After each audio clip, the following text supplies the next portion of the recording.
Another interesting item I'd like to talk about today is our UV reactive fiber optic spray number 3965.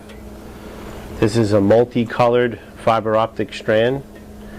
There's 100 strands in this, and they're about 6 feet long.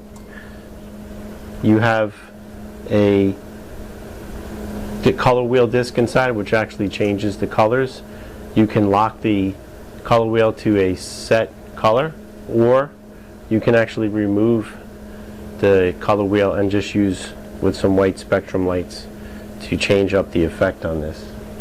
One of the really neat features about this spray, different from some other type sprays, is that these fiber optic strands are UV reactive, and what that means is they are reactive to black light. So I actually have a small black light here just to give you an idea that they react a little differently. They change the spectrum a little bit of the light. One thing I wanted to talk a little bit about is the control box that the sprays that we've been showing you throughout the sensory room, they all use the same control box. This is powered by a 120 wall outlet. All the sprays are held in place with the locking screw. You basically just loosen this up and you can take the sprays out. Now, a couple of things I want to note about this. This is a halogen bulb that's in here. It's very bright, so don't look directly at the light. And I'm going to shut this off for a moment.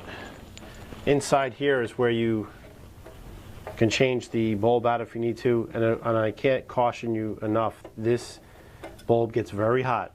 So if you have to replace a bulb, or you need to go inside here and maybe you want to remove the spectrum lens, the instructions are provided to show you how to do that.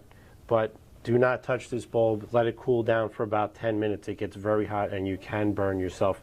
There's a fan in here to keep everything cool, but still, the bulb, if you touch it when it's just turned off, you will burn your hand. So I just want to make that that you're very well aware of that, and I can't stress that enough. So then you have a locking nut here as well. You can tighten that back up. There's no on-off switch on this as well, so it does plug in.